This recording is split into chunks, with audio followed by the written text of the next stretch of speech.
My name is Abigail, and at 64, I believed I had already learned every painful lesson life could offer. I thought I understood betrayal, disappointment, and the quiet loneliness that sometimes settles into your bones as you grow older. I was wrong. It began with something small, so small, in fact, that I almost ignored it. A phone call on a quiet Wednesday morning. The kind of morning where nothing seems like it could possibly go wrong. I was in my kitchen, making tea, watching sunlight spill across the table where I had carefully placed a gift box the night before. It was for my son, Ethan. He was turning 37 that weekend, and I had spent weeks preparing. Not just the gift, a handcrafted leather journal I knew he'd love, but everything else. What I would wear, what dessert I would bring, even the words I wanted to say to him. At my age, these moments matter more than people realize. The phone rang just as the kettle started to whistle. It was Claire, my daughter-in-law. Her voice was overly soft, coated in that artificial sweetness I had learned to recognize over the years. The kind that always meant something unpleasant was coming. "Abigail, I'm so sorry to tell you this," she began, dragging the words out just enough to feel rehearsed. "We had to cancel Ethan's birthday this weekend." I froze, my hand still on the kettle. "Cancel it," I repeated. Why? "Is everything all right?" "Oh, everything's fine," she replied quickly. Too quickly. "It's just work. Ethan's overwhelmed. You know how he gets." I didn't know how he got. Or, at least, I thought I did. Still, something in her tone didn't sit right with me. It was too smooth. Too convenient. "We'll do something small instead," she added. "Just us. Maybe next month we can plan something bigger." I nodded even though she couldn't see me. "Of course," I said quietly. We ended the call, and just like that, the excitement I had been carrying for weeks disappeared. The kitchen suddenly felt too quiet, too empty. I stared at the gift on the table. Something wasn't right. I tried calling Ethan later that day. No answer. Straight to voicemail. I told myself he was busy, that Claire was probably telling the truth. But then Thursday came. Still nothing. By Friday afternoon, unease had settled into my chest like a weight I couldn't shake. That's when I noticed the charge. I had been going through my bank statements, something I do out of habit more than necessity, when a number caught my eye. $4,800. Charged to a company I didn't recognize. My fingers went cold as I leaned closer to the screen. I read it again, hoping I had misunderstood. I hadn't. The charge had been made just 2 days earlier. I called the bank immediately. "Ma'am," the representative said after verifying my details, "this purchase was made using a secondary card linked to your account." My stomach dropped. "And who is that card assigned to?" I asked, already knowing the answer before he spoke. "Claire Bennett." For a moment, I couldn't breathe. I had added her to my account years ago, when Ethan had lost his job and they were struggling. It was supposed to be temporary. A safety net. I had forgotten to remove it. "What was the charge for?" I asked. "I'm afraid you'll need to contact the merchant directly for that information." So I did. The company answered cheerfully, as if nothing in the world could possibly be wrong. "Yes, that was for a private event this Saturday," the woman said. "Full service package, catering, decor, entertainment. It's going to be a beautiful celebration." My grip tightened on the phone. A celebration for who? I asked. There was a brief pause as she checked. "For Ethan Bennett's birthday." The room spun. I don't remember ending the call. I don't remember sitting down. I only remember the silence afterward. Heavy, suffocating silence. The party hadn't been canceled. It was happening. And I wasn't invited. Worse, she had used my money to pay for it. The betrayal didn't come all at once. It came in waves. First shock, then disbelief, then something sharper, deeper. Pain. Not just because of the money, though that mattered. I lived on a fixed income. Nearly $5,000 was not something I could simply ignore. But it was more than that. She had taken something from me that couldn't be measured. She had taken my place. I sat there for hours, replaying everything in my head. Every conversation. Every small moment where I had felt pushed aside but told myself I was imagining things. Now it all made sense. As evening fell, something inside me shifted. The sadness didn't disappear, but it changed. It hardened. Claire thought I wouldn't find out. She thought I would quietly accept her version of events, like I always had. That I would step back, stay silent, and slowly fade into the background of my own son's life. She underestimated me. That night I didn't sleep. And by morning, I had a plan. I didn't rush into anything the next morning. That was the first difference between the woman I used to be and the one I was becoming. The old me would have reacted immediately, called Ethan, confronted Claire, demanded answers through tears and confusion. But something about this situation felt calculated.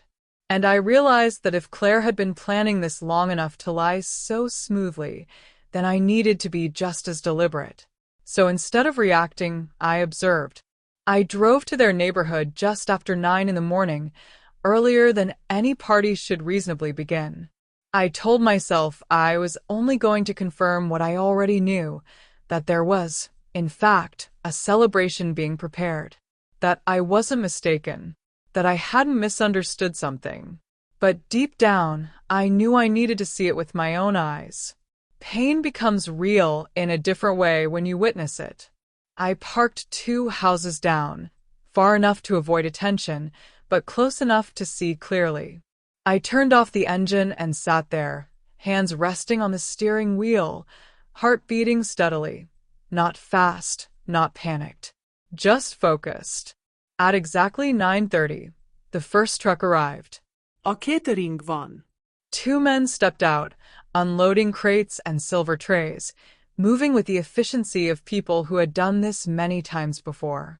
10 minutes later, a second vehicle pulled up, this one filled with floral arrangements. Large ones. Elegant. The kind you don't order for a small gathering. I watched as they carried in white lilies and deep blue orchids. My throat tightened. Those were Ethan's favorite colors. I had told Claire that years ago, during one of those early conversations when I still believed we were building something like a family together. By 11, it was undeniable. This wasn't just a party. It was a production. More staff arrived. Tables were brought in. Decorations. Equipment for music. Even a photographer. I sat there in silence, watching strangers build a celebration I had unknowingly paid for, a celebration I had been deliberately excluded from. And still, I didn't cry. That surprised me more than anything. Instead, I felt something colder, clearer, understanding. Around noon, guests began to arrive. I recognized a few faces, Ethan's colleagues, a couple I had met once at a dinner, even Claire's younger brother. They walked in smiling, carrying gifts, completely unaware of what had been done behind the scenes. And then a thought hit me. What had she told them about me? People notice when a mother is missing from her son's birthday. Especially a mother like me, someone who had always been present, always involved, always there. There had to be a story. I needed to know what it was. So I did something I hadn't done in a long time. I reached out indirectly. I called an old acquaintance of mine, Helen, whose niece worked in the same company as Ethan. Close enough to attend events like this, far enough not to question a casual inquiry. Helen, I said lightly, keeping my tone conversational, has your niece mentioned any recent parties? I'm looking for ideas for an event. There was a pause, then a small laugh. Actually, she was just at a birthday yesterday, Helen said. Said it was quite elaborate. My grip tightened, slightly on the phone. Oh, I said. For who? A man named Ethan, I think. She did say one strange thing, though. I waited. She mentioned his mother wasn't there. Apparently, his wife told people you weren't feeling well. Something about a health issue. For a moment, I couldn't speak. A health issue. Not only had Claire excluded me, she had rewritten the story entirely. Made me into someone fragile, unreliable, someone who couldn't be counted on to show up, someone easy to dismiss. Thank you, Helen, I said quietly, and ended the call before my voice could betray me. I sat in the car for a long time after that. The party was in full swing now. I could hear faint music, laughter drifting through the open windows of the house. It sounded warm, alive, like something I should have been part of. But instead, I was sitting outside, like a stranger. That was the moment something inside me settled completely. This wasn't just about one party. This was about control. Claire hadn't simply forgotten to invite me. She had removed me, carefully, intentionally, and convincingly. She had created a version of reality where I didn't belong, and she had made sure everyone else believed it, including my son. And that was something I could not ignore. I drove home slowly, not because I was upset, but because I was thinking. When I got back, I didn't sit down. I didn't rest. I went straight to my desk, pulled out my financial records, and began going through everything from the past year. At first, nothing stood out. Small purchases, groceries, gas, occasional expenses that made sense at the time. But then I started looking closer. Patterns began to appear. Charges that were just slightly off. Stores I didn't remember visiting. Amounts small enough to go unnoticed individually, but consistent enough to form a pattern when viewed together.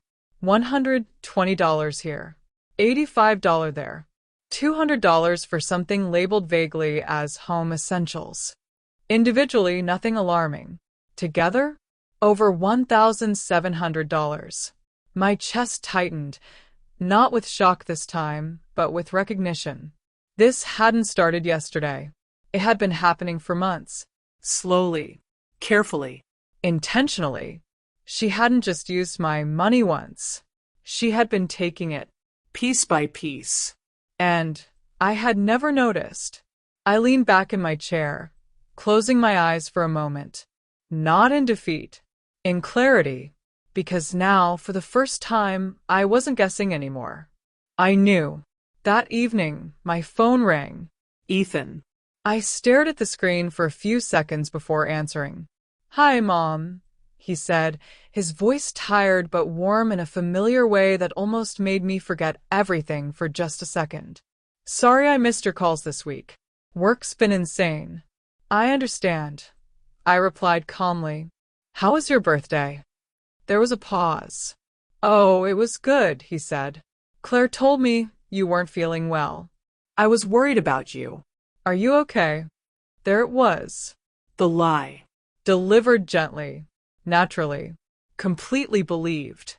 I felt something crack inside me, but I didn't let it show. "I'm perfectly fine, Ethan," I said slowly. "I wasn't sick. I was told your party was canceled." Silence. Real silence this time. Not the kind filled with distractions or excuses, but the kind where truth begins to settle in. "What do you mean canceled?" he asked. "I mean exactly that. Claire told me there was no party." Another pause. Longer. We had the party," he said finally, confusion creeping into his voice. "She said you couldn't come because you weren't well." I never said that. The air between us shifted. I could feel it, even through the phone. Something was beginning to unravel. "Mom, that doesn't make sense," he said. "No," I replied quietly. "It doesn't."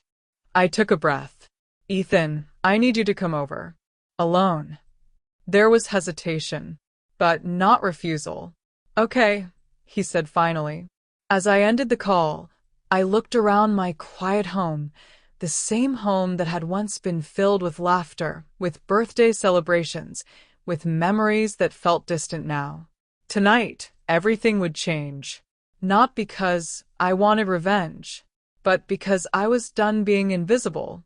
Ethan arrived that evening just after 7, and the moment I opened the door, I could see it on his face, the confusion, the tension, the quiet discomfort of a man who knew something was wrong but didn't yet understand how deep it went. He hugged me like he always did, quick and distracted, but this time there was hesitation in it, like part of him was already bracing for something unpleasant. We didn't waste time on small talk. I led him straight into the kitchen, the same place where I had spent so many years feeding him, helping him with homework, listening to his problems when they were still simple enough to fix. Now, the table between us felt like a boundary line instead of a place of comfort. "I'm glad you came," I said, sitting down and gesturing for him to do the same. "Mom, what's going on?" he asked, his voice cautious. I didn't answer immediately. Instead, I reached for the folder I had prepared and placed it in front of him. He looked at it, then at me, clearly unsure what to expect. "Open it," I said gently. He flipped it open, and for a few seconds, he just stared. I watched his eyes move across the pages, bank statements, highlighted charges, dates, notes I had written in the margins. At first, there was only confusion, then recognition, then something else. "No, this doesn't make sense," he said, shaking his head. "These charges. They were made for my account," I said calmly, using the card I gave Claire. He frowned, flipping through the pages faster now, like if he just found the right detail, everything would suddenly become logical again. Maybe she used it for groceries or bills or... "Look at the names of the stores," I interrupted quietly. He did. And this time, he didn't argue. Boutiques. Spas. Specialty shops. Services that had nothing to do with necessity and everything to do with personal indulgence. Ethan leaned back in his chair, running a hand through his hair. This has to be a mistake," he muttered, but there was no conviction left in his voice. "It's not," I said. Silence settled between us again, heavier this time. I let it sit, because I knew better than to rush him. Truth doesn't land all at once. It seeps in, slowly, painfully, until there's no room left to deny it. "Why didn't you tell me sooner?" he asked after a while. "I didn't know sooner," I replied. "And when I did, I needed to be sure." He nodded slightly, still staring at the papers like they might change if he looked long enough. "And the party?" he asked finally, his voice quieter now. I met his eyes. "She told me it was canceled. Then she used my money to pay for it. And she told everyone I was sick." His jaw tightened. "She wouldn't," he started, then stopped himself. "Wouldn't what?" Lie? "Steal? Manipulate?" Even he couldn't finish the sentence. "I don't understand why she would do this," he said instead. I didn't answer right away. Not because I didn't have thoughts, because I had too many. But some realizations aren't something you can hand to someone. They have to reach them on their own. Instead, I asked a different question. "Ethan, when was the last time you looked at your finances yourself?" He blinked, caught off guard. "What do you mean?" "I mean really looked. Not summaries. Not what Claire told you. The actual numbers." He hesitated. "I don't know, she handles most of that stuff. She's better with it." I nodded slowly. "And your schedule? What about it? Who decides how you spend your time? Your days off? Your weekends?" He frowned slightly. "We both do, I guess." "Do you?" I asked quietly.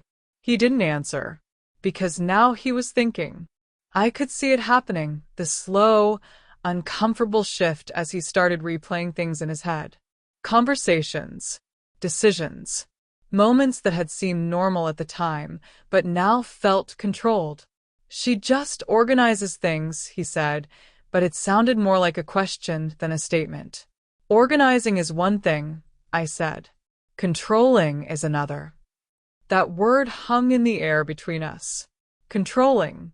He looked down at the papers again, then back at me. You think she's controlling me? He asked. I think, I said carefully, that you've given her more control than you realize. He didn't like that. I could see it in the way his posture stiffened slightly, the way his expression hardened just a bit. She's my wife, Mom, he said. We're supposed to share responsibilities. Sharing means both people have access, I replied calmly. Both people have a say. Both people know what's happening. Another silence. This one felt sharper. I need to talk to her, he said finally, standing up. I know, I said. He hesitated near the door, like he wanted to say something else, but didn't know how. Mom, if this is true, he started, then stopped. I stood up as well, walking over to him. If it's true, I said softly, then you deserve to know. He nodded. Then he left. The door closed behind him with a quiet click, and for a moment, I just stood there, listening to the silence of the house. It felt different now. Not empty, just waiting. That night, I didn't call him. I didn't text. Whatever was happening between him and Claire needed to happen without my interference. But the next few days told me everything I needed to know. His calls became shorter, less frequent. When he did speak, there was tension in his voice, like someone walking carefully through a room full of glass. And Claire? She didn't call at all. Not to explain. Not to apologize. Nothing. Which, in its own way, said more than words ever could. Then on Tuesday afternoon, my phone rang again. It wasn't Ethan. It was my grandson, Noah. Grandma, he said excitedly, his voice bright and innocent in a way that made my chest tighten instantly. Guess what? Mom says we might go to California for Christmas. I forced a smile into my voice. That sounds wonderful, sweetheart. Yeah. But she said it depends on money. Dad's been really stressed about it. He's working a lot. Money. I closed my eyes briefly. I see, I said softly. Can I talk to your dad? He's not home, Noah replied. He's been coming home late a lot. Of course he had. After we hung up, I sat in my living room, staring at the photographs on the shelf. Ethan as a child. Ethan as a teenager. Ethan on his wedding day, with Claire standing beside him, smiling in that same perfect, controlled way. Back then, I had thought she was just organized. Strong. Maybe a little intense. I had been wrong. And now my son was paying the price for that mistake. I stood up slowly and walked to the window, looking out at the quiet street. I could wait. I could hope Ethan would figure everything out on his own. Or I could make sure he saw clearly. That night, for the first time since all of this began, I allowed myself to think beyond the problem, to think about a solution. And an idea began to form. Not something loud, not something dramatic, but something effective. Because if Claire had built her control slowly, carefully over time, then I would dismantle it the same way, piece by piece. The idea didn't come to me all at once. It built itself slowly, like everything else in this situation, layer by layer, detail by detail, until it became something clear, something solid enough to act on. I understood one thing better than ever now. Arguing with Claire directly wouldn't work. She was too practiced, too controlled, too good at twisting reality into whatever version suited her. If I confronted her head-on, she would deny, deflect, cry, blame. Anything except take responsibility.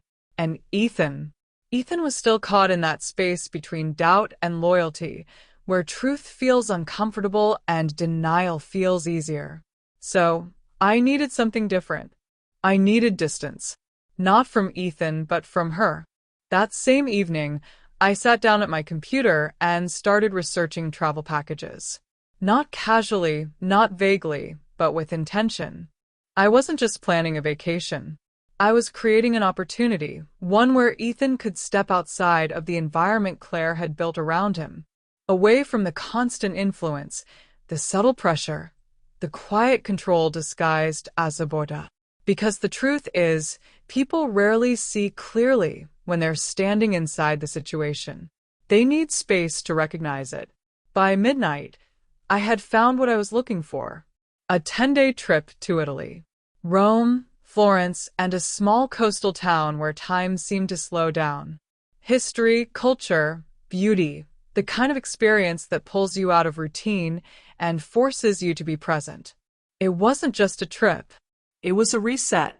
The next morning, I called and booked it. 3 tickets. For me, Ethan, and Noah. When I hung up the phone, I felt something I hadn't felt in a long time. Control. Not over other people, but over my own actions, my own choices. I wasn't reacting anymore. I was moving forward. That evening, I called Ethan. "Can you come over?" I asked. There was a pause on the line, longer than usual. "Is everything okay?" he asked. "Yes," I said, "but I'd rather talk in person." He arrived an hour later, looking even more tired than before. The lines on his face had deepened, and there was something heavier in his expression now, something that told me the conversation with Claire had not gone well. We sat down again at the same kitchen table, but this time, I didn't bring out documents or evidence. This time, I brought out brochures. He looked at them, confused. "What's this?" he asked. "A trip," I said simply. "For us." He picked one up, flipping through the pages slowly. Images of Rome's streets, Florence's architecture, the coastline glowing in golden light. "Mom, this is..." He shook his head slightly. "This is expensive." "It's already paid for," I replied. He looked up at me. "You've already booked it?" "Yes." "For who?" "For you, me, and Noah." He leaned back, processing that. "Mom, I can't just leave for 10 days, he said. "Work, responsibilities." "Your son," I interrupted gently. "Your son would remember this trip for the rest of his life." That made him pause. "And you," I continued, "need time to think. Away from everything." His eyes narrowed slightly. "You mean away from Claire?" "I mean away from pressure," I said calmly. "Away from constant noise. Away from someone else deciding how things should be." He didn't respond immediately, but I could see the conflict in his face. The pull between obligation and something else, something quieter, but stronger. "What would I even tell her?" he asked. "The truth," I said. "That you're going on a trip with your mother and your son." He let out a short, humorless laugh. "She's not going to like that." "I know." Another silence.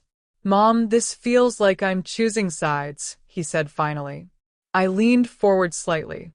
"No, Ethan." "This is you choosing yourself." That landed. I saw it in the way his expression changed. Not dramatically, not instantly, but enough. "When's the trip?" he asked. "In 8 days." He exhaled slowly, running his hands over his face. "That's soon." "Yes." Another long pause. And then, quietly, "Let me think about it." I nodded. "Of course."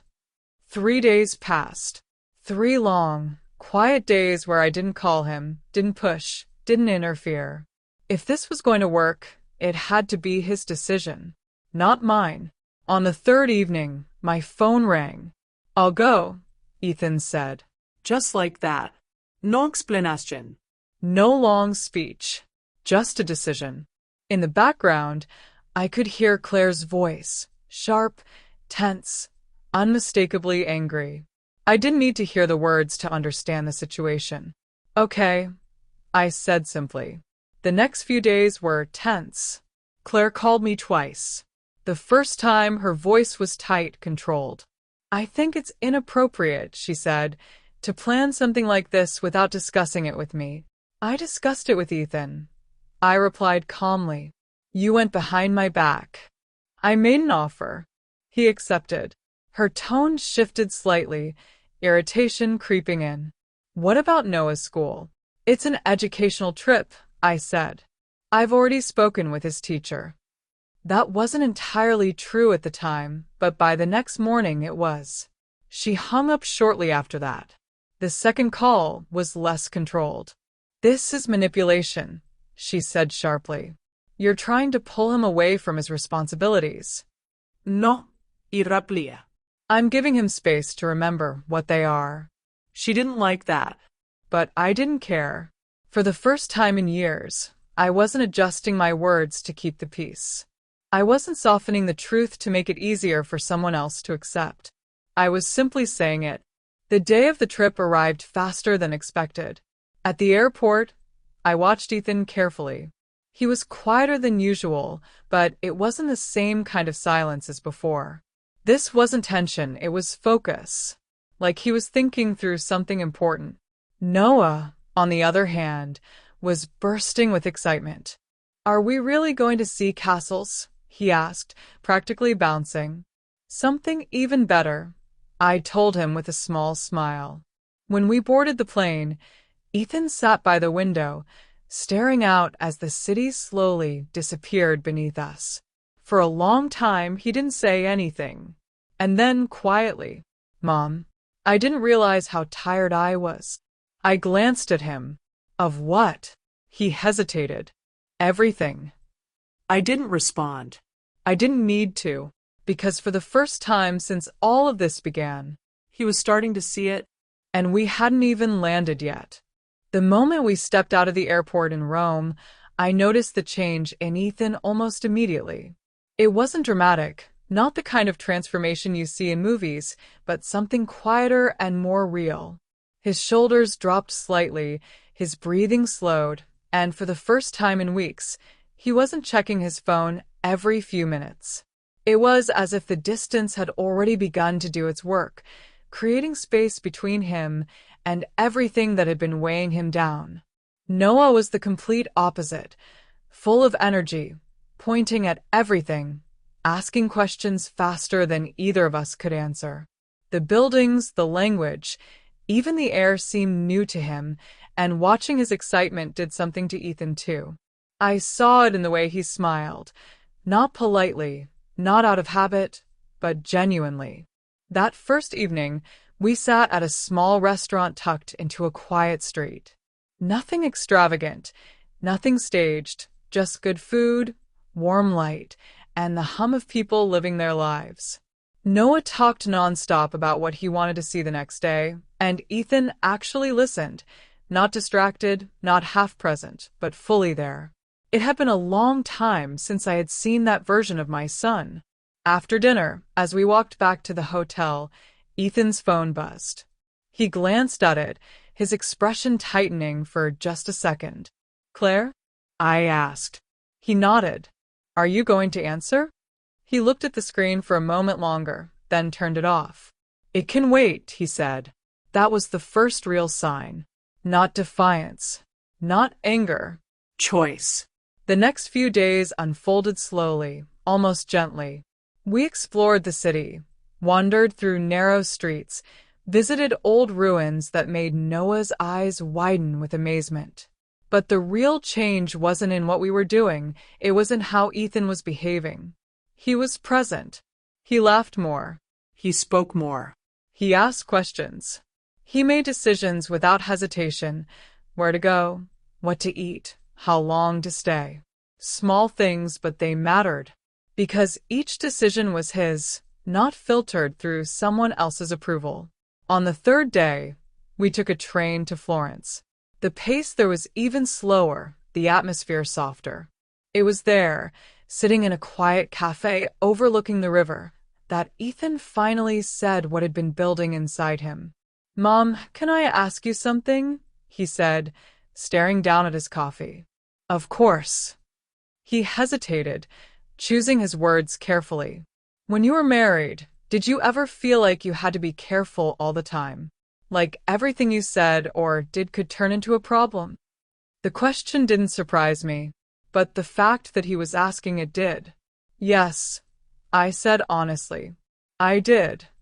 He nodded slowly, still not looking at me. "That's how I feel," he admitted. Like I'm always trying to avoid setting something off. If I spend money, it's a discussion. If I make plans, it's a discussion. If I say the wrong thing, it turns into something bigger. I let him speak. Because this wasn't about me anymore. It didn't start that way, he continued. At first, it just seemed like she was more organized, more responsible. She handled things better than I did, so I let her take over.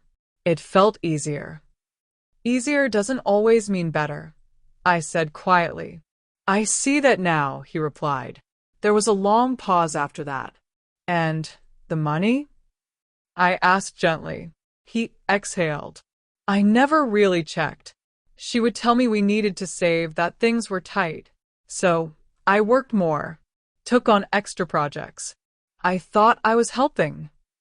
I didn't say anything, because the truth was already unfolding on its own. That night, back at the hotel, his phone turned back on. And that's when everything shifted. Messages. Dozens of them. Missed calls. Texts. Voicemails. All from Claire. At first, his expression was just tired. Then confused. Then something darker. What is it? I asked. He didn't answer right away. Instead, he handed me the phone. Messages to his friends. Messages asking for money. Amounts. $500, $1,000, even $2,000. Sent from his number. But not by him. I didn't send these, he said quietly. My stomach tightened. Who else has access to your phone? I asked. He didn't respond immediately. Then slowly. Claire. The realization hit him fully then. I could see it. Not just suspicion anymore. Certainty.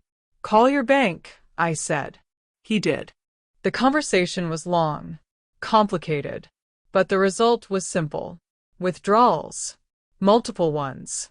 All made while we had been in Italy. Cash taken from their account. Not small amounts. Not accidental. Deliberate. When he hung up, he just sat there, staring at nothing. She's been doing this for years, he said finally. Not just to you, to me too. I nodded. Yes. He laughed, but there was no humor in it. I thought I was providing for my family, he said. I thought I was doing the right thing. You were, I said. You just trusted the wrong person. That night, he didn't sleep much. I could hear him moving around, sitting down, standing up, picking up his phone, putting it back down again. Processing everything. By morning, something had changed. Not just awareness. Decision. I need to fix this, he said. You will, I replied. But instead of rushing home immediately, he surprised me. Not yet, he added. If I go back now, I'll react. I need to think first. I nodded, because that was exactly right. The last few days of the trip were different. Not lighter, but clearer. Ethan wasn't avoiding the truth anymore. He was facing it, piece by piece, without rushing, without denying it. And Noah? He was happier than I had ever seen him. Playing, laughing, talking to his father without interruption, without tension. It was during our final evening, sitting by the water in that small coastal town, that Ethan said something that stayed with me. I forgot what this feels like, he said. What? Being myself. I looked at him. You didn't lose that, I said. You just stopped using it. He nodded slowly. I'm not going back to the way things were, he said. And for the first time since all of this began, I believed him. The flight home felt completely different from the one that had brought us to Italy. On the way there, Ethan had been tense, distracted, carrying something heavy he couldn't yet define. Now he was quiet, but it wasn't the same kind of silence. This was the silence of someone who had seen the truth and was preparing for what came next. He wasn't escaping anymore. He was going back with intention. Noah slept for most of the flight, his head resting against Ethan's shoulder, completely unaware of how much had changed in such a short time. I watched them both for a while, feeling something I hadn't allowed myself to feel before. Hope. Not naive hope, not the kind that ignores reality, but the kind that comes after clarity. The kind that stands on something solid. Mom, Ethan said quietly as the plane began its descent, whatever happens when we land, thank you. I looked at him. For what? For not letting me stay blind, he replied. I didn't answer right away. Because the truth was, I hadn't opened his eyes. He had done that himself. I had only given him the space to see. When we arrived at the airport, Claire was already there, standing near the exit, perfectly composed, her posture straight, her expression carefully arranged into something that looked like relief mixed with mild annoyance. To anyone else, she would have seemed like a concerned wife welcoming her family home. But now Ethan saw it. I could tell by the way he looked at her, not with comfort, not with automatic trust, but with distance, with awareness. She hugged Noah first, overly enthusiastic, her voice bright. I missed you so much, she said, holding him tightly. Then she turned to Ethan, giving him a quick kiss, her eyes scanning his face, as if searching for something. How was the trip? She asked. Informative, he replied. Just one word. But it carried more weight than any long explanation could have. Her gaze shifted briefly to me, polite but cold. I hope everything went smoothly, she said. It did, I answered calmly. The drive home was quiet at first, then gradually filled with her voice. Complaints, mostly. Small inconveniences exaggerated into problems, subtle guilt woven into every sentence. The washing machine broke while you were gone. I had to deal with everything myself. Noah missed too much school, his teacher wasn't happy. Bills have been piling up, it's been stressful. I watched Ethan through the reflection in the window. Before the trip, he would have responded immediately, apologized, tried to fix things. Now, he listened, and said nothing. That was new.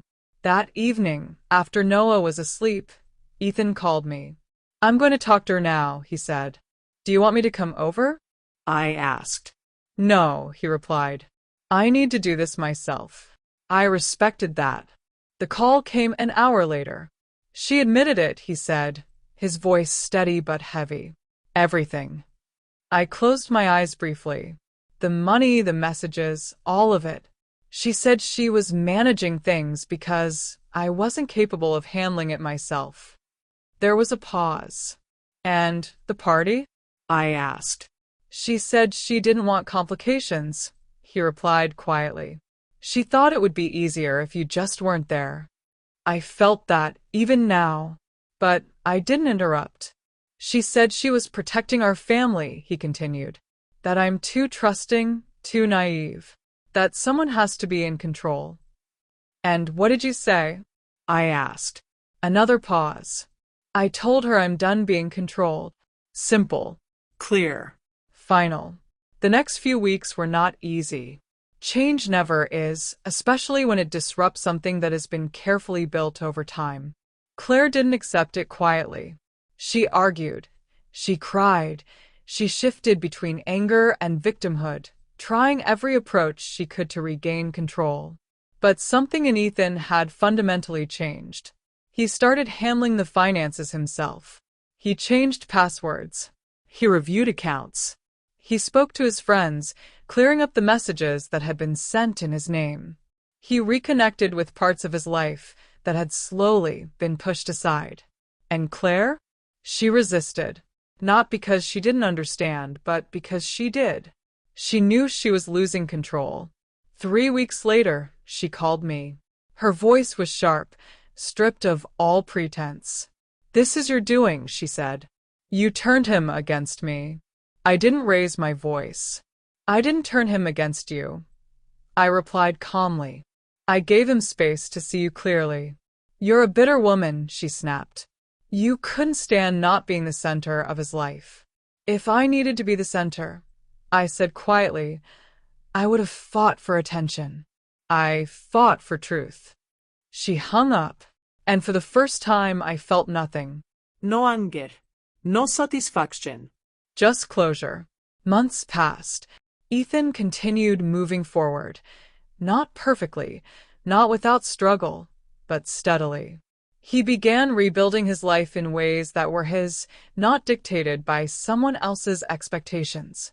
His relationship with Noah grew stronger, more natural, less structured by rules, and more guided by presence. And eventually, he made the decision. He filed for divorce. It wasn't dramatic. There were no public scenes, no explosive confrontations. Just a quiet, firm choice to stop living in something that wasn't real. The process took time, as these things always do. Claire resisted, tried to shift blame, tried to control the narrative. But the truth was documented now. Financial records, messages, patterns that couldn't be explained away. And Ethan didn't step back. The day it was finalized was surprisingly ordinary. A Tuesday. No celebration. No announcement. Just an ending. That weekend, Ethan and Noah came over to my house. We sat in the living room, looking through photos from Italy.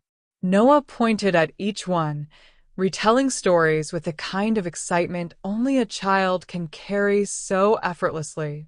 "Can we go again?" he asked. Ethan looked at me, then smiled. "Yeah," he said. "We can." I watched him as he said it. Relaxed. Present. Free. Later that evening, after Noah had fallen asleep on the couch, Ethan turned to me. "I'm sorry," he said. "For what?" "For not seeing it sooner. For letting things get that far." I shook my head slightly. "You saw it when you were ready," I said. "That's what matters." He nodded. "It won't happen again." "I know," I replied. And I did. Because this wasn't just about Claire. It was about him. About understanding the difference between partnership and control, between zabota and manipulation, between love and possession. A few months later, he introduced me to someone new. Her name was Daniel. Not perfect, not extraordinary, just kind. The kind of person who listens when others speak, who includes rather than excludes, who doesn't feel threatened by family but understands its place. The difference was immediate, not because she tried to impress, but because she didn't need to. That's when I realized something important. The right people don't compete with your relationships.